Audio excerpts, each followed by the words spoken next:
Hello and welcome to Sanjha podcast. Today in the studio with us, we have Gurmukh Singh from Vaapsi House.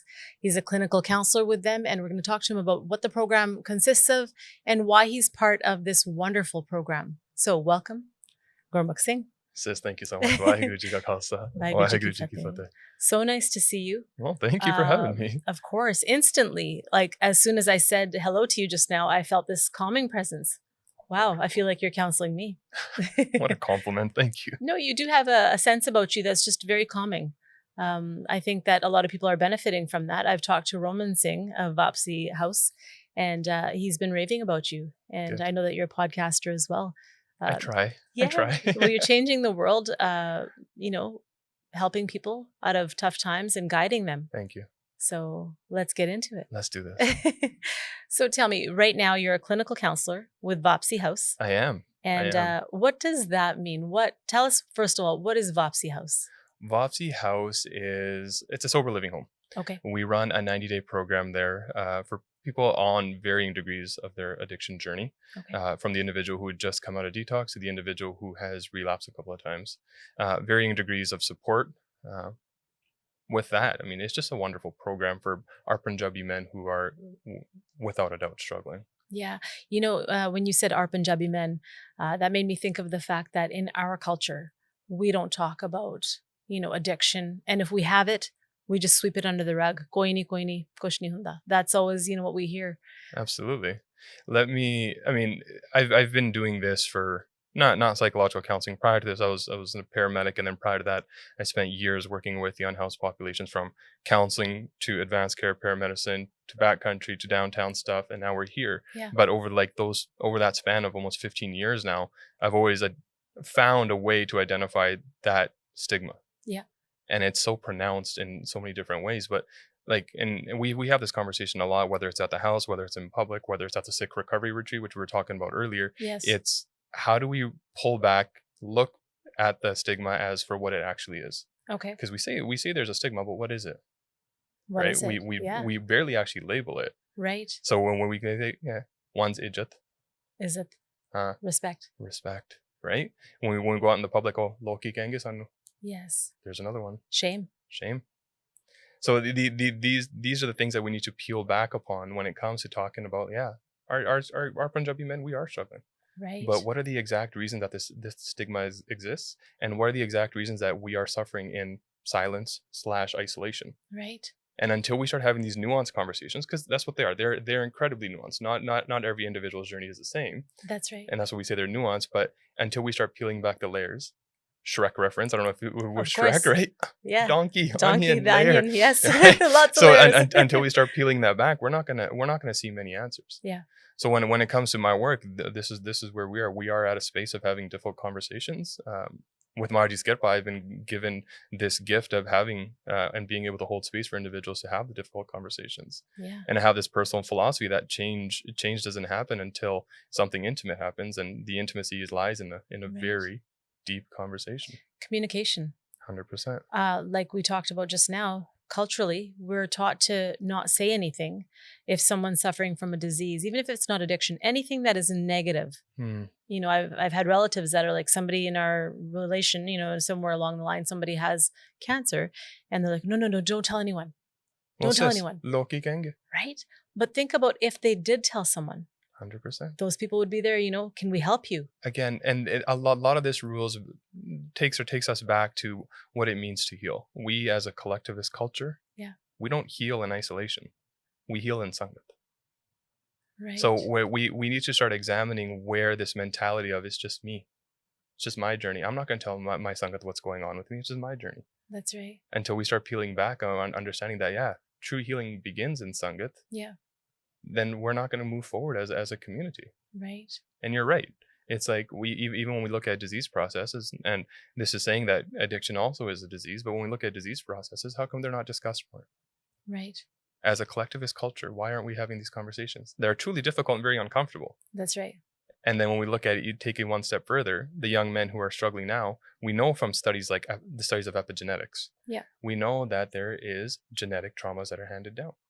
Absolutely. So we are in a definitely different part of understanding and definitely a different part of navigation that's required to really peel back what's going on. Right. And I mean, now this is a start. Traditionally, our ancestors weren't speaking about any of this stuff. And here you and I are. We're from India. I mean, our ancestors are. I was born in Canada. I'm guessing you're born in Canada? 100% Williams Lake. Yep, there we go. I'm from Kamloops, so small town Small kids, town, right? Kamloops, small town. Williams Lake, small town, yes. I Kamloops, guess small for town. you, Kamloops was the big city. It was a big city. It was the tournament capital. We used to go there for our soccer tournaments or basketball tournaments. It is the tournament capital. That's right. I remember. Oh, that's so funny. Yeah, it's got that beautiful, the flowers, and it says, we're so proud of it. Yeah, Exactly. Shout out to Kamloops. Shout out Kamloops and Williams Lake. You all have a piece of my heart. Yeah, of course. But we're both from India, and, we have been taught, that we don't talk about these things, but here you are with me and we're talking about it. We're talking about it. Openly. Yeah. And we've, there's something to be said. See, when we used to sit and have conversations, and colonization obviously has something to do with this too. And that's not just a buzzword. There's facts that it has culturally changed the way we see Punjabi culture. Okay. We used to share duksuk. Yeah. Way back in the day, we used to share duksuk. Right. It's written everywhere. Why do we think we have so many beautiful sakya of healing, strength, courage, power, and everything else? Right. But somewhere along the line, it became about the individual and not about the collective. Right. It's a conquer and divide kind of feeling. When you just said that, it made me think of absolutely how Pakistan and India were separated. There's again, this goes back to how nuanced this is. But when we're talking ancestrally, one of the stigma topics that's not discussed as much, it's banda banja. Ooh. Right? Yes. And we used to be able to have this conversation of, okay, we used to help each other grow. We used to give each other tools, what it means to grow up and learn and provide, whatever your definition of that may be. Right. But there was always conversations on what it was to grow. Yes. But now, because we're so isolated and we're not having these conversations, we're not given tools, the conversation is completely evolved. Yeah. So now these terms are being thrown around without an understanding of what it is. Right. And there's no tools to go along with them. So tying this back to the stigma conversation, it's like, because it's so nuanced, it's like, okay, so yes, Punjabi men are struggling, but why? Right.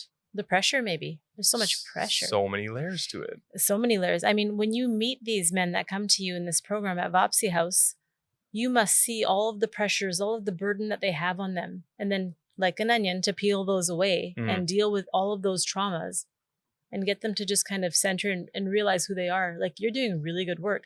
Take us through what you do when someone comes to you broken, because I know that when they show up, they are a shell of who they probably used to resemble. We have a conversation. Yeah. Okay. That's how it starts. Everything starts in conversation. Yeah. We as a collectivist culture, we are a people of conversation. We are people who were once comfortable sitting with each other and talking about the difficult things. Okay. I'm going to leave it at that, because everything that's done is done obviously in confidence and with a confidentiality umbrella thrown on top of it. Of course. But everything starts with a single conversation. Right.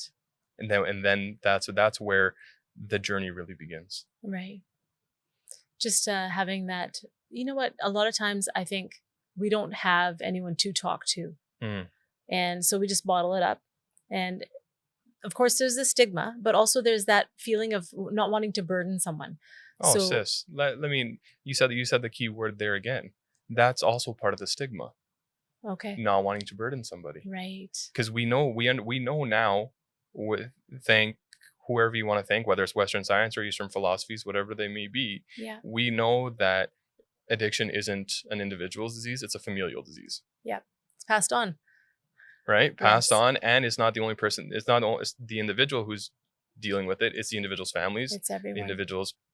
Yeah, there's that ripple effect on everybody. Precisely. Yeah. So when it comes back to that, it really makes you wonder. It's like, okay, so how do we look at the individual without looking at the Sangat? Why does this individual feel like why do they feel like they can't burden somebody? Okay. And why is the word burden being used? Right. We are a people of oneness. Mm-hmm. We believe that I am you, you are me, we are connected, we are one. So why is it that an individual in our community, our culture, with our heritage feels like they would be a burden upon somebody? Yeah. And why is it so difficult to say, hey, I need a hand? I need help. Yeah. I'm sure that when someone comes to you and you have a conversation with them, I know you take your time, you speak in this calm tone, and you pose questions, I feel. I know you can't get into the details because of the confidentiality, and every case is unique. But I think having that space to kind of question choices, thought processes, all of that. Absolutely. I think that's good. And it's interesting when we look at it from a more cultural perspective. There is Western psychology, there's Eastern philosophies, but how do we find the bridge between the two? Yes. Right. Yeah. And we as Punjabis, as Eastern raised individuals, we're gifted. We have the philosophies of the East, but we were raised in the West, in the very West. You were Kamloops, and I was more north. I was more country too. We're basically cowboys. I was just gonna say. Yeah, and like everyone, oh, you listen to country? Yeah, I love my country music. Yeah. Right, but we have that gift where we can look at issues from the outside and try to understand where they're coming from. We have a unique perspective. I always talk about how there's always subsections of Indians from India. So when we talk about people that are newly in this country compared to people that are born in this country, I remember when I was little, I would hear a tol and I would start to cry. Yeah. Gurmukh Singh, I don't know why, but I think I was having a bit of an identity crisis because I was in Canada. I mean, this is a different topic completely, but feeling that sense of belonging. Oh, here's a challenging question. That's how Am I going to get counseling right now? You're going to get a challenge question. Okay. Because it's about framing. Was it a sense of belonging, or was it you connecting with who you knew yourself to be? Yeah. Right. So hearing the tol, hearing the tabla, and hearing anything that feels resonant to our culture and our heritage always sparks something. Yes. Right. Hearing a sarangi, that sparks something absolutely. Different. Hearing a nagara, that sparks something different. Every feeling is connected, but it's how do we create those connections for other individuals? Right. And I love challenging questions because because of where we are located physically, the challenging questions are so far and few because we don't want the Eastern influences to get mishmashed. Right. But when we look at Gurbani, we are told to pause and reflect. Yes. We are told to contemplate. Now, when it comes to Western psychology, how often do we talk about, I'm going to challenge you with a question, I want you to think about it. Guru Maharaj always tells us, one of my favorite lines in I shouldn't say favorite line, but one of the lines that stands out to me and as part of the program is Manajita Jagjit. Win the mind, win the world, the inner world, that conquest. But if we continue having the same old conversations, right, nothing changes. Advancement. That's right. It only changes when once we plant a seed that's a little bit more difficult to water, to nourish, and have those difficult conversations. I think I know all of these topics are going to be bigger than what we've got here to discuss today. Absolutely. I think we can go on for a while. We could talk for hours. And I appreciate you taking the time to talk to us about Vaapsi House. But I would say, like right now in the world, it's an unfortunate thing that there's such a misconception of what a Sikh is. Oh, okay. That's a big topic.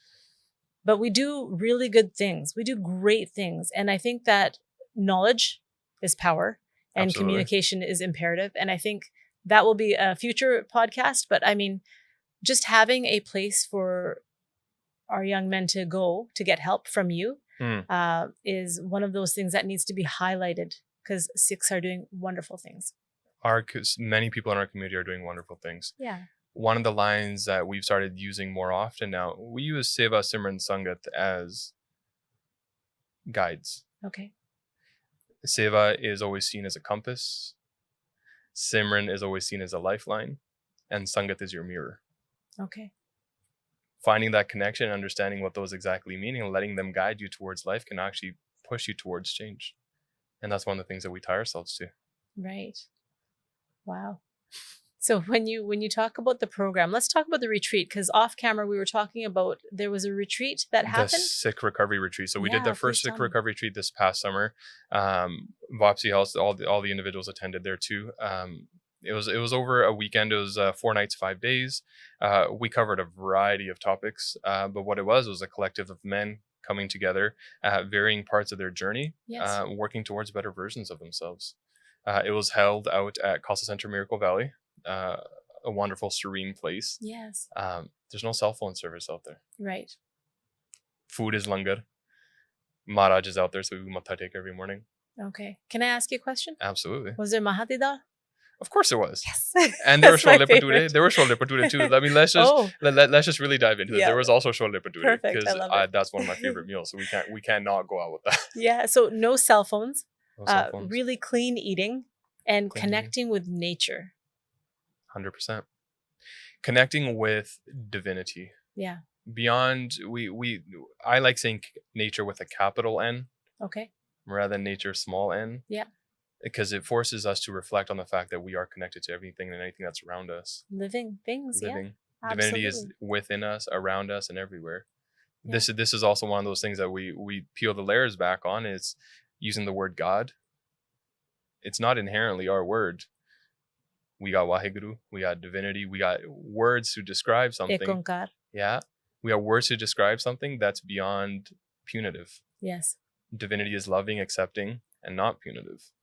So Right. this is how we guide individuals. This is one of the conversations we had at the retreat was, how do we peel back what's going on in the community and why is there so much confusion around what it means to understand Gurbani, Right. around what it means to be a Sikh, around what it means to be an individual who is on the path of towards healing, Right. and is tied to Seva, tied to Simran, and tied to Sangat. Yeah. Gurmukh Singh, when someone comes to you, what if they're not at all attached to any kind of religion? They are born into a Sikh family, but they don't know anything about Gurdwara except for the prasad is delicious. What about those guys? What about them? How do you guide them? How do they connect with Gurbani? What happens with them? Do they learn it? Do they practice it? They learn. Yeah. Then they practice. Okay. The interesting thing about being a Punjabi Sikh, whether you identify as a Sikh, whether you identify as a Punjabi, which depends on where you're grown. Yeah. We can't deny the fact that there is a connection in us towards something that is truly ours and was meant for us. Right. Not to create a division, to understand that there is something more than what we've been taught. Okay. And without a doubt, the first time you sit in Sangat and you do Simran together with other brothers, there's a feeling to that that's incomparable. So the individual who is never connected will likely feel a source connection. And once they're ready to explore that feeling, great, we'll start the exploration. And if not, that's fine too, because everyone's on a part of their journey, and wherever they may be, we're going to meet them there. Yeah. I can imagine when someone goes through this, when they're doing Simran with you, amongst other men, being vulnerable. I can imagine there's probably so much emotion, possibly maybe even some tears.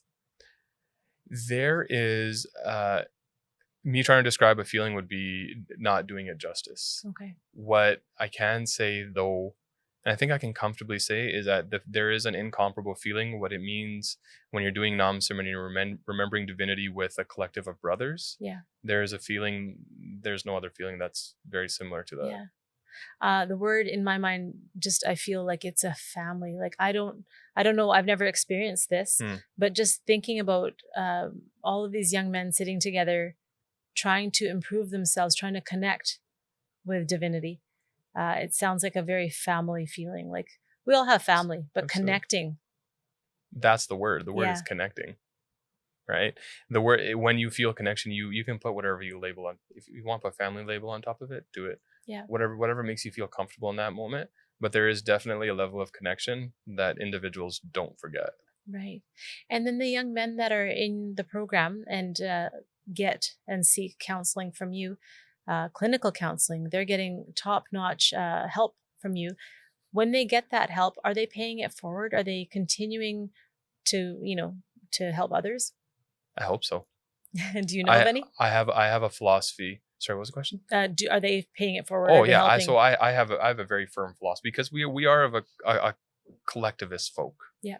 Any knowledge I share, I expect individuals to share it too. Right. Well, didn't Guru Nanak Dev Ji say, like, I've taught you, now you go out and all over the world and teach my teachings? And he sat with everybody while he taught, and he watched individuals teach, and they taught, and it went on, and this is where we arrived with it. Still happening right now. You're teaching me something, I feel, so.